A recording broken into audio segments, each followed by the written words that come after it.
Hi there, everyone, and welcome to this Boreal Nature series. Thanks very much for joining us over the lunch hour. I will do our housekeeping announcements while we wait for our last couple of participants to join us. This voice is the voice of myself, Riel Massey-Leclerc. I am with the Center for Boreal Research, and in a moment I'll be joined by Dr. Amanda Schoonmaker, who is our NSERC Industrial Research Chair in Boreal Reforestation. We'll be doing our webinar presentation today. Throughout this presentation, you'll be able to ask questions using the Q&A tab that it's located on the right-hand side of your screen. So please pose any questions about the presentation there, and I will relay those messages to Amanda either during the presentation or at the end. It is up to you. I want to thank our sponsors for this Boreal Nature series, who are NSERC, Boucher Bros, Canfor, Savicious Sawmills, Mercer Peace River Pulp, West Fraser Manning Forest Products, and FRIA, who are supporting this Boreal Nature series and a number of other events for the public. So without further ado, I will introduce our speaker for the day. Amanda, you can take it away. Okay, perfect. Thank you, Riel, and thank you everyone for joining our little chit chat today about a project and topic that I'm very excited about, and that's about clustered deciduous tree planting as a method to speed forest structural development in post-industrial disturbed landscapes. And I want to put a shout out to the research team involved in this work. I'm by no means doing this myself, and I'd like to acknowledge those folks. So Mark Ba-Ashamfor is a research associate at the Center for Boreal Research, and he's done a lot of the heavy lifting on this project, all the statistical analysis, lots of field work, really an instrumental part of this team. And also Dr. Brad Pino and Dr. Simon Landhauser from the University of Alberta have been involved in this project since its inception, and really provided a lot of good input and feedback. And I think we designed a nice study as a consequence of those critical discussions. So just a brief outline of kind of where we're going today, what we're going to cover, just so you guys have an idea on when this is going to end, if that's sort of how you roll. So it's going to be kind of a two-part presentation. The first part is really going to provide background context and potential motivations to utilize a clustered tree planting approach in forest reclamation, and sort of set the stage on why you might want to do it, what different configurations might look like, and that kind of thing. Part two is going to describe an ongoing field study that is evaluating different combinations of tree cluster sizes and within cluster tree spacing. We're not going to talk within tree cluster spacing, so we'll talk about some aspects of the data that's emerging out of this work, lots of photos, and go from there, and then a few summary points, and you get the rest of your lunch hour back. So without further ado, part one, background. Industrial disturbance in boreal forests. So there's a lot of industrial development through the boreal. We know it well here in Alberta. We have a variety of industries that operate in this landscape. There's mining, conventional and unconventional oil and gas developments, forestry, agriculture, all have a presence on this landscape. That's, there's lots of good reasons why they're there, and this talk is not about why, but the fact that they are there. What we do need to remember is that these industries may be critical for economic stability in many communities, and they extract resources that we use as a human population. But ultimately, we do need to ensure that whatever we're doing out there, we have methods that will positively contribute to restoring this back to a functional forest system. So we want to ensure that we're putting our best thoughts into that, and being thoughtful in how we do reclamation or restoration after these resource extraction activities are completed. Fires are obviously another very large-scale disturbance type in the boreal forest. And while forest harvesting is certainly an anthropogenic disturbance, it shares some common features with fires. Both have strong potential for vegetative regeneration. That's a unique feature both to fires and to harvesting that we don't see to the same extent in other resource extraction type of footprints. And that really does help with forest recovery in these systems. You tend not to get the same level of competing non-native species, so all those clovers and scentless chamomile and all that other misery tends not to be such a factor in many of these systems because the forest vegetation tends to overwhelm the site very quickly. And that brings us back to this idea of forest canopy closure. If we want to eventually return this land to a forest, we do need to have a plan to create forest cover. And that really should be a key goal, at least in my mind, as if we're doing forest reclamation. So, and there's good reasons for it. So, that tree canopy cover is going to help facilitate soil developmental processes. It's going to reduce that continuous ingress of these shade intolerant agronomic weeds, and it's going to ultimately support the ingress of other desirable understory species. And as I mentioned earlier, this is really ubiquitous to fire origin stands and many harvest origin stands. So how we get doing that in a reclamation context, it takes some creative thinking. And one such approach, a suite of species that might be available to us to help facilitate that speed to canopy closure are deciduous trees. These tend to have very fast early growth rates. Their leaf litter contributes positively to soil functional properties, and they're common on the landscape. Certainly aspen is well known. It's very common on the landscape, but also paper birch and balsam poplar have a role in boreal forest systems, and in land reclamation or forest land reclamation, these species may be as well suited, if not better suited, to the type of soil environment they're facing and the competition they're facing.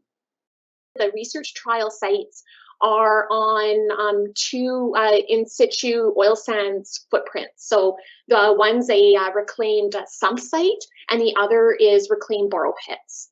So it's actually two large borrow pits. So they're landscape features common to the oil and gas industry.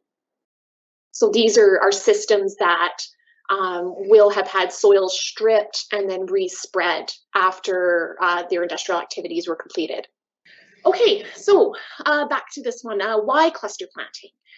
So in general, in post reclamation, we're planting trees at fairly uniform densities, trees and shrubs or some combination thereof.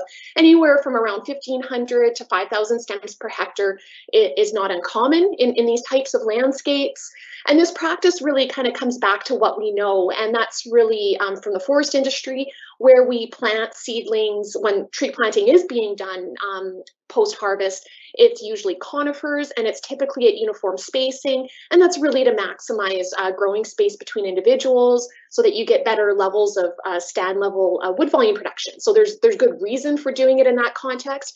And recall that forest harvesting sites have shrubs and other trees that are suckering back. So it's not that you're in either a mine site or an oil and gas site where you've had soils stripped, stockpiled for many years, and then rolled back onto these sites. There's very different vegetation dynamics going on post-industrial activity. So this uniform planting, while very commonly used, has seen sort of mixed success in terms of that pace at which you can get forest canopy development coming, because you haven't put that many trees back in the system. So it does take these trees time to get large and to create canopy cover. So you're going to spend many, many years, in some cases decades, where these systems are in a very open condition. So you have a lot of ruderal vegetation, shrubs are slowly ingressing, these trees are growing, and it's many years before you start to get canopy closure. An alternative, of course, would be to plant more trees, and that is absolutely something that can be done. It's not commonly done. I can't speak for the entire industry, of course, on this, but I think cost starts to become a part of the factor, and then plant availability is probably another one. So why cluster planting? So this concept of cluster planting or island planting in sort of close space proximity is not new. It's a approach that's been occasionally used in Europe and has seen more renewed interest. Largely where we've seen it being done is in high elevation areas where it makes sense to have kind of a protected cluster of trees for restoration, some afforestation projects, and some of these bottomland forests in the southern US. There's been some reports coming out about that. So what these studies have found is that there's increasing recruitment, of course, of naturally regenerated trees occurring in the gaps between these patches of trees or these clusters of trees.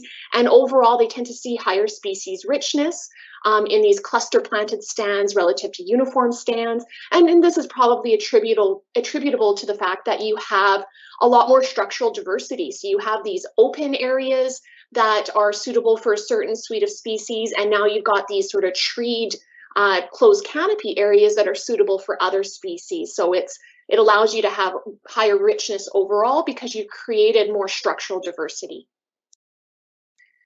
In terms of what this could look like in principle. So I've got an illustration here coming afterwards so we can kind of visually understand it. But if our goal, and this is just an example, if we wanted to plant, uniform, we call it uni-low or uni-high. So either we're going to target 2,500 stems per hectare of trees or 5,000 stems per hectare of trees. We plant them uniform or we plant them clustered, we kind of have different spatial outcomes. So if you plant a low density of deciduous trees, and in this example, we're planting a 5 by 5 meter cluster with 75 centimeter spacing. You're still going to have 59 trees per cluster, but if your overall density is only 2,500 stems per hectare, you're only going to have 42 of these clusters per hectare versus in high density, you're going to have 85 clusters per hectare. And that has an effect on the size of the gaps. So if your gaps of unplanted space between clusters at low density, you're having 10 meters of gap in between, whereas at high density, and high is relative, it's closer to 6 meters between them. And of course, if you're doing uniform spacing, then you have 2 meters or 1.4 meters between each individual. And then just to kind of visually illustrate this goofy little diagram I put together to try to visualize what this could look like. Bear in mind the scale here is pretty large. So there's a lot of meters in between some of these individual points, and these individual points are meant to illustrate little trees. So teeny tiny little trees. We either plant them uniformly at our 5,000 stems per hectare or uniformly at low 2,500 stems per hectare, or in these high density clusters or these low density overall clusters. And so we have these bigger gaps or smaller gaps, and these trees grow and they get bigger, and they're closing canopy, of course, faster in the clustered approach, but you still have these gaps in between, but you do get that canopy closure much quicker, and you still have lots of gaps in the uniform system. And if you also add in another 1,500 stems of maybe white spruce or other shrubs, you can start to fill these gaps in between over time. So that's enough about part one, background and context. We're going to move on now to this field trial that we've gotten a few questions about already, and what we're seeing on that work so far. And I have a whole huge list of study objectives here. We're not going to mine into all of this in a lot of detail today. It's really meant as a more general discussion on the basic principles and topics and what we're seeing in general. But if there's interest, then maybe we can have a more dug in presentation down the road here if folks want to learn more in minute detail on what's happening in these trials. So really our overall purpose in this project was to evaluate how trees are developing, how understory vegetation is developing when we manipulate the size of these tree clusters, as well as when we manipulate that spacing within the tree clusters. So should we have these trees planted in 3 meter by 3 meter size clusters? Should they be in 7 meter size clusters? Should there be a meter of space between them within the cluster, or only 50 centimeters of space? And then how does that all compare to conventional planting? So are we better off just sticking with conventional row planting? Does it get us to the same place in the end? So we have two study areas in this project. They were set up in different years. The first was the ConocoPhillips study site, and this was located on two reclaimed borrow pits. And these were part of the in situ footprint. These borrow pits were used to support road and pad building. And once they were done with their activities in there, these were reclaimed and they were planted in June 2017. Reclamation had happened the summer before. And CNOX is the second study site. It was located up the road from this area. These two in situ facilities are not very far away from each other, maybe 15, 20 kilometers. And this study site was actually a reclaimed sump site. It was planted in May 2018, so that was a year after the Conoco study site, but it did have an additional series of treatments incorporated into it based on our learning from the Conoco setup, and some of the other research we were doing in this space. So we added a pre-emergent and post-emergent herbicide application to the target cluster areas and as a strip application in the control the day prior to stock planting. I'm not going to go into a lot of detail about the herbicide treatment other than showing what it looks like over time. But certainly I can answer some questions about that at the end if folks want to kind of know more about what that was all about. But ultimately the intention was to knock back some of the ruderal vegetation that tends to sprout out quite aggressively early on. At all locations, earthworks were completed either during the summer or fall prior to the year planting or late in that fall. So it was all recent reclamation. And again, for those that aren't familiar with these types of footprints, these sites had been disturbed for some period of time, and in some cases for a few years. The soils were stockpiled, so the subsoil and topsoil would have been stockpiled on these sites. And then reclamation involved rolling back both the subsoil and the topsoil, and then tree planting after that. The experimental design is testing on both study areas. We're testing 3 different sizes of cluster against an unclustered control group.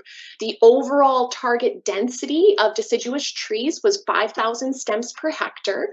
Our question around cluster size was done with seedlings that were planted at 75 centimeter spacing. We also looked at a second set of treatments to dig into the question of that within cluster spacing, and that was done only on 5x5 sized clusters. So we compare 0.5 meter, 75 centimeter, and 1 meter clusters. I'm not going to present data on that part of the project today. It's very similar to what we're seeing overall, but there is that component being monitored in this trial. And when you think about what that spacing means to the tree in the cluster, it ends up being very tight. So at 50 centimeter spacing, that's like planting 40,000 stems per hectare in a very localized way. 75 centimeters is around 17,000 stems per hectare. And of course, 1 meter spacing is around 10,000. But that's just at that cluster size thing. The operational density was maintained at 5,000 stems site-wide. And the composition was a mixture of deciduous species. So we didn't hedge our bets on one species over another. We planted an intimate mixture of paper birch and then aspen and balsam poplar. And just to illustrate further, you can see sort of images of the survey lath we used to mark out these clusters. We planted 6 clusters at sort of that correct between cluster spacing as a replicated block design. And I show it here in these maps. And we can see the Conoco study sites on the left and the CNOC study site on the right. The CNOC one also shows the relative location of each of the individual clusters.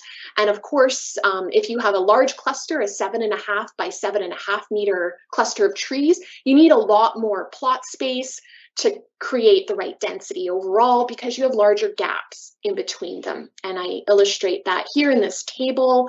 I'm not going to go through this table in a lot of detail, so this presentation will be available online and a person kind of pick through what all that spacing means. But basically, larger clusters mean larger gaps. So you have more trees together, but you also have a larger gap to the next cluster, and then tighter spacing within the cluster versus wider spacing within the cluster also has an influence on that spacing because you're still trying to achieve a site-wide density of 5,000 stems per hectare.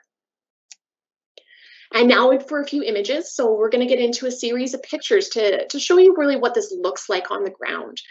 This is the Conoco study site at the time of planting in June 2017. So you can see the site's rather smooth. This was pretty conventional reclamation. So the sites were rolled back with dozers, and they're left in a fairly smooth condition. So the site was a little tough at times to get seedlings in, but they got in the ground, and you can see here on the left, there's quite strong evidence that trees were planted into those locations. And then we have the planting crew working through here, and kudos to the planting crews with being flexible with our strange research design and planting these trees in super tight spacing. And then this is the CNOC study site in May 2018. Two things to mention here. So again, we have this herbicide application treatment that was applied to the clusters. You see this person applying it with a backpack sprayer right there. And then also you can see the blue outline where there's little sticks. Those are the trees that were planted. And then the herbicide was done well. I would say we didn't really see any movement of it moving off plot. It really was contained within the plots or in strips in the control, because we needed to have it be equivalent. So you can't spray just the clusters and not spray the control group. It wouldn't be a very valid comparison. The other thing that got done a little bit differently on this study site was that we asked them to rough and loose the site, and without too much further instruction, and they decided to rough and loose parts of the site. So what they ended up doing was furrowing just with a D6, I think a D6 with a 6-way blade, and they only left a furrow about every 2 meters, so to varying degrees. So you have on this study site some areas of rather concrete-like conditions and then very loose conditions, and it alternates that way. And the tree growth is quite variable on this site as a consequence. So we have, even within the same cluster, you'll have trees that are half the size of the other trees, depending on which part of the furrow or non-furrow they're sitting in. So it's operational research happens. Now into some of the cool pictures. So this is the vegetation progression. I'm going to start with the CNOC site because I want to reflect backwards with what we're seeing at the Conoco site. So it helps to start with this one first. So this is year 1 at the CNOC study area. It's about a 2-hectare area. It was the surrounding landscape is going to look like it was burned. It's because it was part of that large burn that happened in 2016 in the Fort McMurray area. So all around the site had been burned down, and that's why you're seeing kind of weird scraggly trees in a lot of places. And these images show that first year. So this is the bottom photo illustrates a 5 meter by 5 meter cluster with 75 centimeter spacing, and you can see that herbicide treatment has created a rather sharp wall. So there is lots of tree space and tree growth area, and then all that other veg is just kind of waiting patiently at the boundary. And the photo in the top right shows us what the strip application looks like in the control, and you can see the birch and the poplar that were planted on the edges of these strips. Roll back over to a second year. So in year 2, the following year, the veg is matured even that much more, and you can still see some of that herbicide effect. So you still don't have a ton of graminoid or clover ingress here, and the trees are getting progressively bigger. There is a lot of variation across the study site. We tend to see higher growth on the edges of the study site, slower growth on the interior, but there's really nice growth overall for a site that's only 2 years old. And then year 3, so this is from 2020, because this is the younger study site. So this was just last year. We can see now that in many cases our tree clusters, and this big photo here shows you in sort of that long view, you can see the tree clusters are well above the herbaceous canopy. So you've got lots of Calamagrostis coming in to the study area, and we've planted some willows and green alder in the gaps in between, and those are coming through really nicely, but these clusters are quite visible.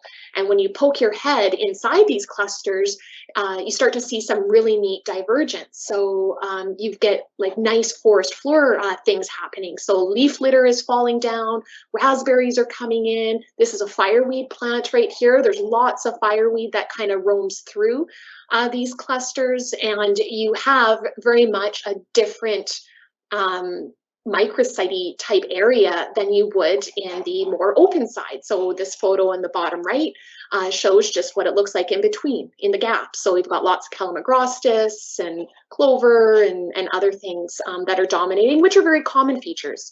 This herbaceous community is not uncommon to sites like this at this age. So the fact that we have these little mini ecosystems of different vegetation going on is kind of neat. And there's one more photo to illustrate the variation, because it's not all 3-meter tall deciduous trees. Some parts of the site, the trees are only a meter and a half, depending on where they are in that landscape. But they're still coming along nicely. So you're starting to get some of that evidence of canopy closure. And of course, it's happening in different paces throughout the study area. What does it look like relative to uniform planting? So the two photos on the left show images from equivalent parts of the study area. So the photos on the top and the photos on the bottom are from the same replicate blocks, so that I'm showing apples to apples. So we see the uniform planting, the trees are coming through well, they're visible. There's still lots of herbaceous vegetation, of course, but they're definitely there. And then our treed clusters. So we still have all that herbaceous veg around, and instead we have these clusters of trees nested in between that herbaceous vegetation. Okay, moving on. We're going to look at a few images now of the conical study area. So again, this site was actually planted the year before the CNOC one, but the years are the same. So year one is year one to each project, so that you're looking at that same vegetation age sequence.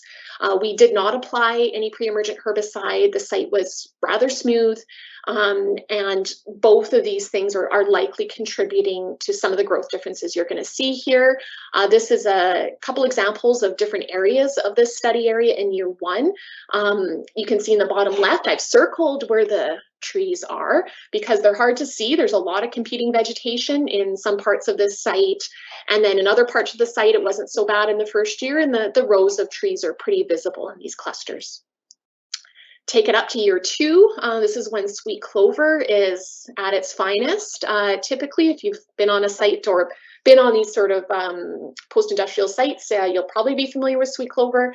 It was rampant across this study site in its second year, and it was tough to find trees at times. So I've circled a summer student in the back there. That's Carly. She was trying to find poplar and paper birch in a tree cluster, and I circled where there was one balsam poplar growing there. They were pretty difficult to see.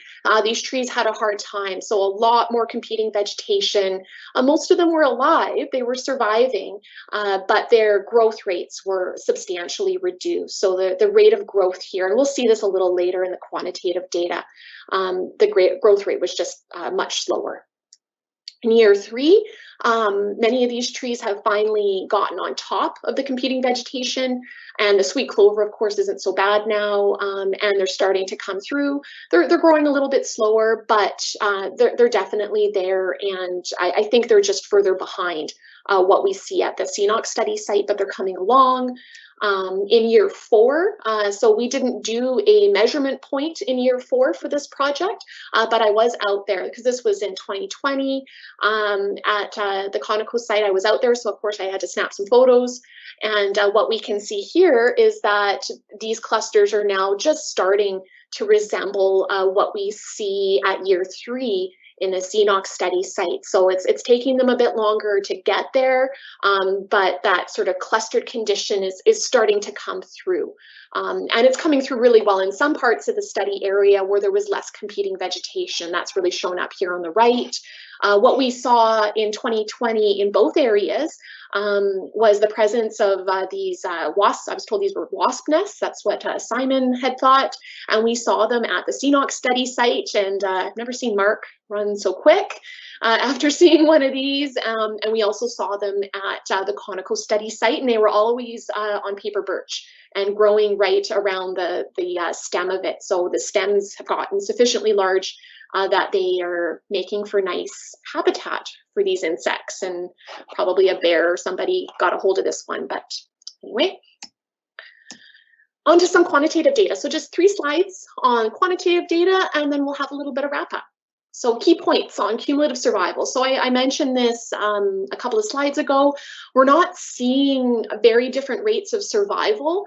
It's a little bit lower overall at the Conoco study site, but not substantially lower relative to the CNOC one. We don't see an effect of cluster size, and that's illustrated by these panels on the left. So this is year 1, year 2, and year 3. The different colors indicate different cluster sizes relative to the purple. That's the control. There really isn't a measurable difference after 3 years that way. So that means that your trees are all alive. So the interspecific competition where these trees are going to be competing with each other within the clusters hasn't really taken hold yet. And that's something we would expect to happen eventually. What we do see, though, is a strong difference in the cumulative survivorship of aspen versus paper birch and balsam poplar.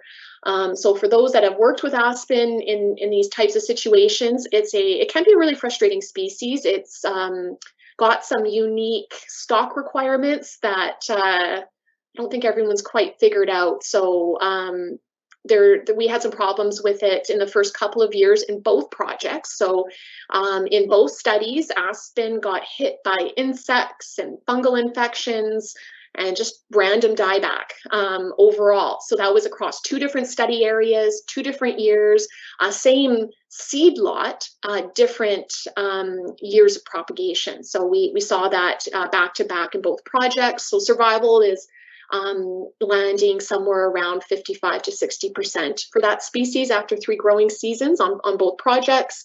And that's relative to 80 to 90% with the other 2 species. And then you see the same thing in terms of total height. So this is total height. Again, same idea as the survival data, year 1, year 2, year 3. You get this difference with aspen over balsam poplar and paper birch, and that really has a lot to do with the dieback that was observed and the insects and different things that were attacking it. It really did knock it back. Although it's, relatively speaking, it's probably growing at a comparable rate now, but getting knocked back after that first year has put it behind the other species. And similar to what we see in terms of survival, we don't see at this point that these trees are any shorter or taller in clustered treatments versus the control. And the same pattern actually exists right now for that spacing factor. So we just haven't seen much difference. And that's kind of unexciting, but maybe this is a good thing. So far, these trees are growing comparably, whether they're in clusters or they're growing individually. It hasn't changed that much for the tree itself. There are, of course, big differences between the study sites, which were clear from the photos and are very clear in this quantitative data. So on average, the CNOC trees are about twice the height of the Conoco trees given the same year. And that really is a reflection of the things we talked about earlier. But what we see in terms of native or in terms of vegetation cover is interesting. So we collect vegetation cover to the species level for everything that we see out there. But what I want to hone in on is a couple of points regarding the graminoids and native forbs. And this is the same type of graph panels that we saw on the last 2, where we have year 1, then year 2, then year 3. And what we see here in the native forb cover is that after 3 years, whether you're looking at inside, so C3, this in out, tells us if this is a veg cover taken inside a tree cluster or outside a tree cluster. So every panel is in, out, in, out, in, out, and then the last pink one is the control. We don't see much difference. So after 3 years on both study sites, native forb cover so far isn't that different. It's doing its thing, regardless of what treatment it's growing in. There were some differences at the CNOC site in the first year, and that's probably attributable to that spot application of herbicide, but that difference has really dissipated after 3 growing seasons. However, what has stayed different over time at the CNOC site specifically, not so much at the Conoco site, is the cover of grasses. So we had the grasses in year 3 were much lower inside the tree clusters relative to outside the tree clusters. So we have lots of graminoids outside these clusters, but inside these clusters, the grasses are almost non-existent right now. And that's probably a function of that canopy closure that's happening there. So some summary points from our trial work so far. Overall, these clusters are starting to develop a canopy, but at a faster rate at the CNOC site relative to the Conoco one. This use of pre-emergent herbicide has likely contributed to that pace of canopy development and growth, largely because these rural species were really knocked back at the CNOC site, but not at the Conoco one. However, these are different study sites. They were put in different years. So we also cannot discount the fact that there could be other factors contributing to these differences. The study was not designed to test that question specifically. So that's why we cannot say that for sure. So we're digging into some additional trial work to nail that one out a little bit better. Seedling survivorship differences between cluster sizes and planting spacing treatments really aren't different at this point. The bigger differences are seen by the aspen versus balsam poplar and paper birch. Interestingly, native forb cover has not really been hindered at the CNOC site after 3 years inside the clusters compared to grasses, and as well as non-native forb cover is declining inside the clusters at CNOC, but we didn't show this here today. The fact that we still see comparable native forb cover inside and outside sort of suggests that we're creating conditions that are maybe a little more conducive to that group of species versus some of the other ones we want less of on these sites. And ultimately, we need to continue to monitor this work. We're only 3 years in. We're only just starting to see that canopy cover happening, and we really want to spend more time taking additional measurements over the next 3 or 4 years to understand these understory vegetation responses, because it will take time for these things to ingress and see how these things play out even between the clusters over time. Some practical outcomes. So it's not just about our core research, it's about how we could use this, or what does this mean as a practitioner. So there's some very tangible outcomes that weren't really looked at here, but I could see being applied, and that has to do with management. So, an issue with, again, many of these reclamation areas is lots of weedy things coming in, and in some cases, there's strong public concern with having weeds, especially if you're in proximity in the white zone where there's lots of agriculture and other industries operating.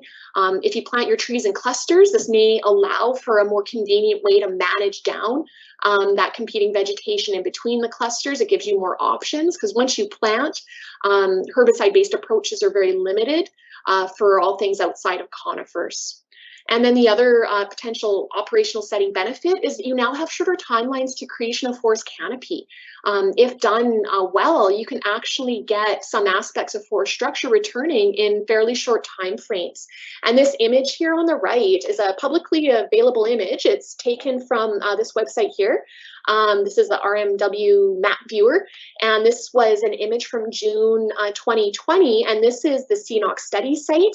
And you can see these clusters from this aerial imagery. So already, not even full growing seasons, these clusters are actually visible. And over time, we expect this to look more like the landscape surrounding it. So it gets you there quicker, at least in a spatially clustered sense.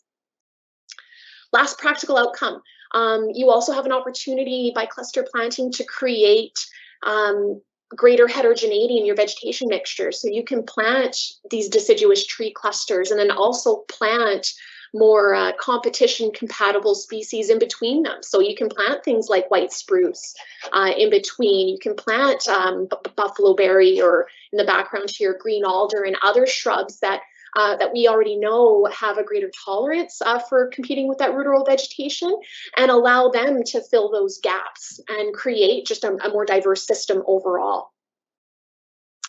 And with that, I think that is the end of my presentation today. I have a whole bunch of acknowledgements to make here, and that's really first and foremost our funders, both NSERC and our industry partners at ConocoPhillips and CNOC, who have contributed cash and in-kind to this program and project over the years, and really, helped see us through this. And lots of research staff at NAIT have participated on this project over the years, and many summer research assistants, and some of which who are shown here in these photos, that have been collecting our vegetation cover points over the years. And we measure every tree in this study, and that's about 35,000 of them every single year we're measuring. So there's lots of patience enacted there, and good character building experiences. And if you wanted to learn more with some of the introduction references that we mentioned earlier, these are them there. So with that, I will turn it back over to Riel for questions, if there are any. Okay, yeah, we have a few here, and I'll do my best to pose them how they were asked. So in relation to, I think, the CNOC and both the CNOC and ConocoPhillips sites, when using herbicides, were you concentrating on addressing invasive species, or were efforts also made to address other species that would hinder tree growth? Okay, so the herbicides we used out there were really to primarily address species that they're generic herbicides, so they're going to kill everything that they see. But the intention was to reduce that ruderal vegetation. So the graminoids that were going to come fairly quickly, and that's why we actually used a post-emergent. We used it was a mix of a product called Torpedo and glyphosate. And the Torpedo is a pre-emergent. It inhibits seed emergence. So it is going to inhibit the emergence of anything from seed. That's native species, non-native species. It doesn't know the difference. It will inhibit all things from seed, but what it doesn't do is anything that's sprouting from rhizomes or roots. So if you have a plant that's sprouting from an existing root system or root fragment, it doesn't do anything for that. It's really aimed at that cotyledon and radical development. So it's really good at getting that seed-based emergence under control, and a lot of what we get in these sort of recent reclamation areas are clovers. So clovers come in abundance early on, and we see that at that Conoco study site with that big whack of sweet clover. So we really didn't get that in the clusters at the CNOC site. The glyphosate was used for the grasses that were already sprouting in mid-May. So the CNOC site was planted in mid-May, and there was already Calamagrostis coming into that site at that time. And so the glyphosate was used to knock it back because, again, Calamagrostis canadensis is a native grass, but if left unchecked, it can be quite competitive as well. So we really wanted to give these trees a year to two with low competition. That was the intention, is kind of knock everyone down for a little while and give those trees a bit of growing space. Okay, we'll move on to another question. As the most dominant species chosen to plant on a reclaimed site is based off of the surrounding established vegetation, would you say that establishing woody diversity early on in deciduous trees is more efficient for establishing site stability and projection towards mature forests instead of planting conifer trees? I think on these sites, we do need to pay more attention to function over what is precisely in the surroundings, because the surroundings don't necessarily tell you what's going to be best suited for this this post-industrial area. These sites are not the same as they were before. The soils have been stockpiled, the site was stripped, and then soil is rolled back. The vegetation dynamics are different. You don't have a root-based suckering system anymore. You now have everything coming in from seeds. So yes, I don't think that necessarily planting, I don't know, 2,500 stems per white spruce is necessarily the way we should go, even if that's ultimately maybe the forest cover we want in the long run, because one, it doesn't grow very fast.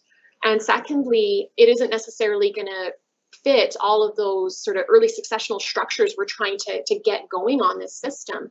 And you're not managing for risk very well.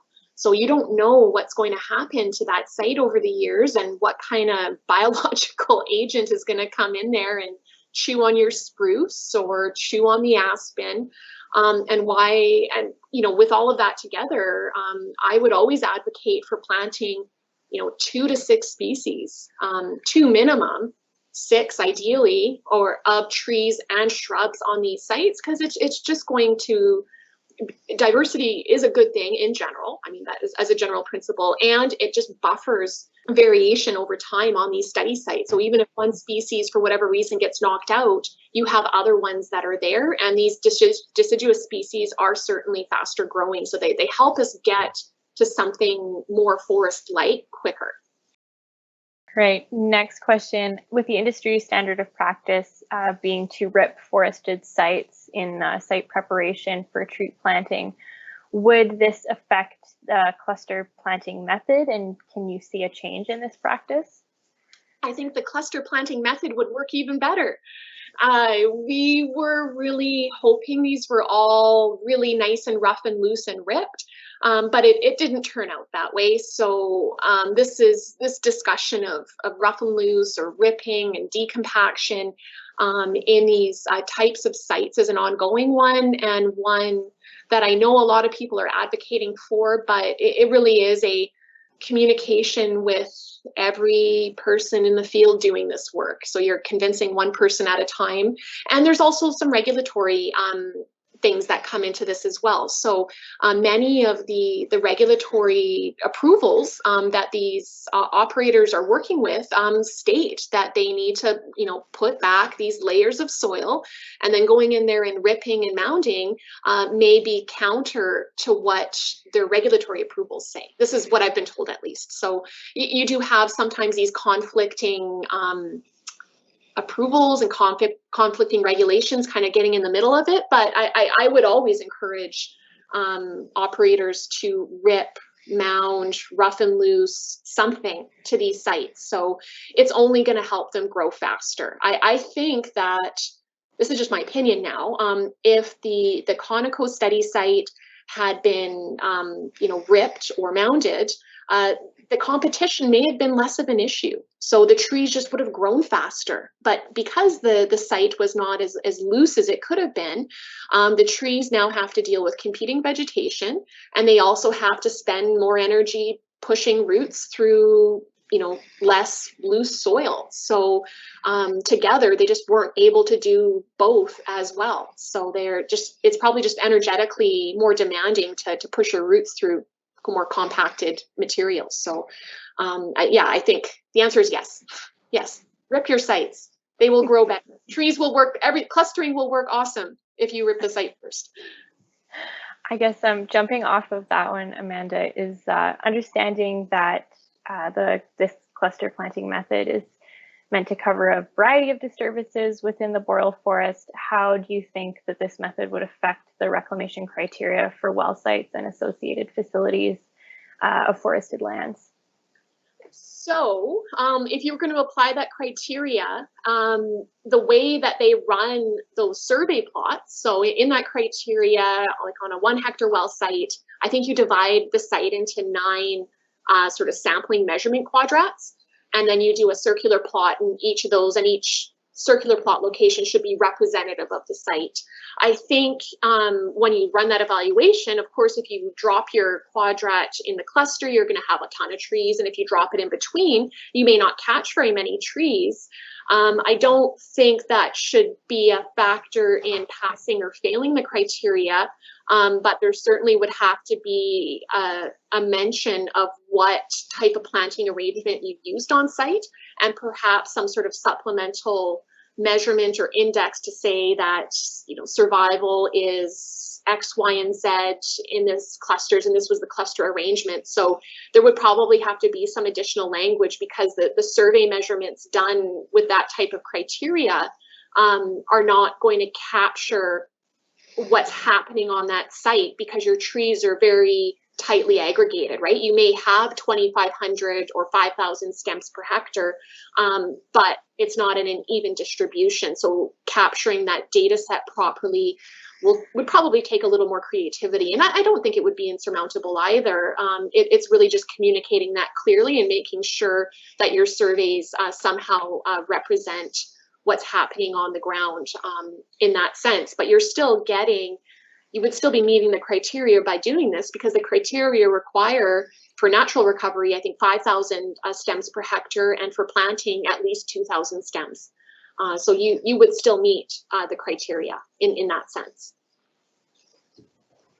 Okay, and this is a question looking to clarify some of the quantitative data for the between the CNOC and Conoco sites. So just to clarify, there were no CNOC sites that had taller tree growth compared to Conoco, and they're also wondering if you could clarify possible reasons behind that, whether it was between the soil difference or the growth rate. So, so we're talking about at the individual cluster level. I think the question is asking if there was any trees or any clusters at Conoco that were growing at comparable rates to the ones at CNOC. So on average, I'm just going to pull up.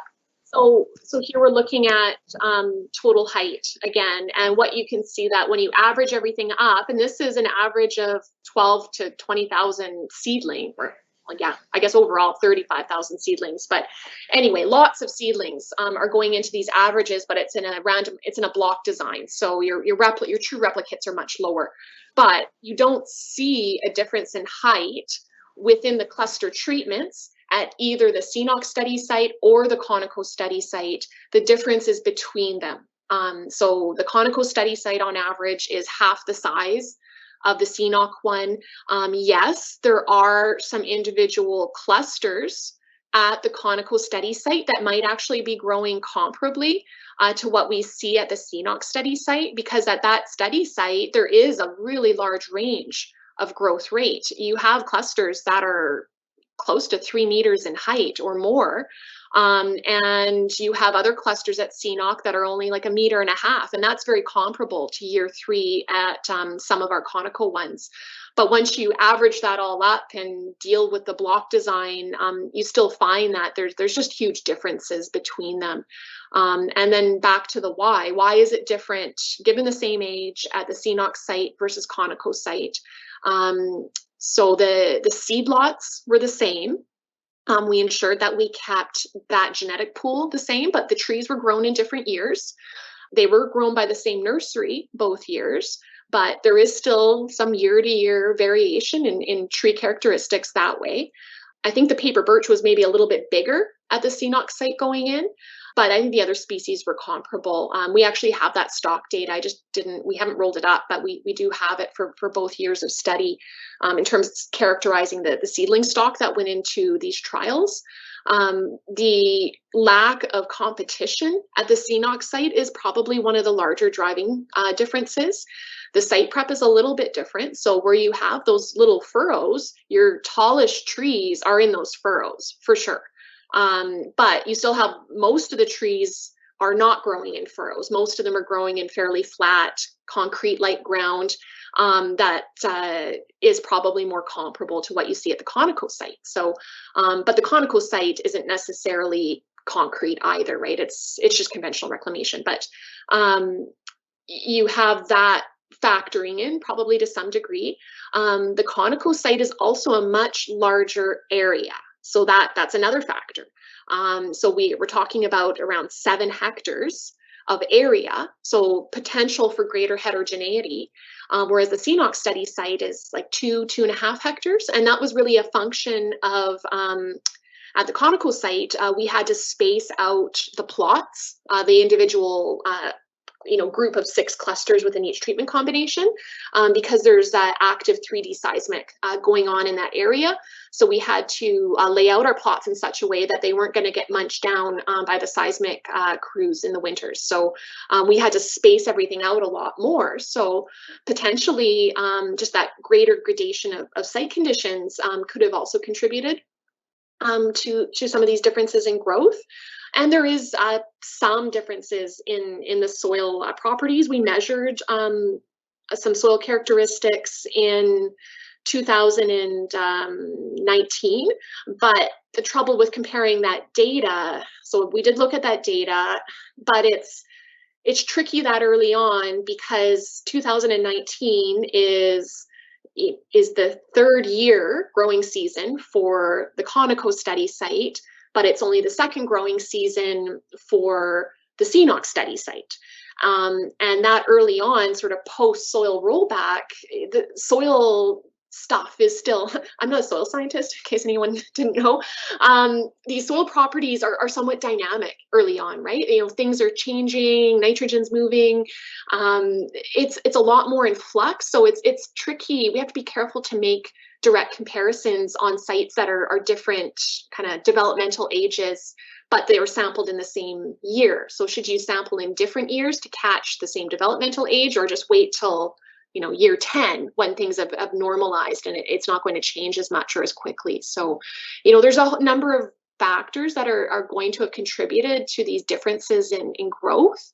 But what we see as a common feature between them is they're moving in the same direction. They're just moving at different rates. What I do know as well is that the Conoco site has a lot more diversity. So when we look at the full species community, it is actually much more diverse at the Conoco site over the CNOC site. And again, I think this is partly a function of just study area size. You just have a larger study area at the Conoco one. So you've created a much wider range of potential conditions there. So I don't really have a good answer, not a conclusive answer, but that's my answer. Excellent. Thank you, Amanda. Thank you very much to everyone who attended, and we wish you all a wonderful rest of your day. Take care.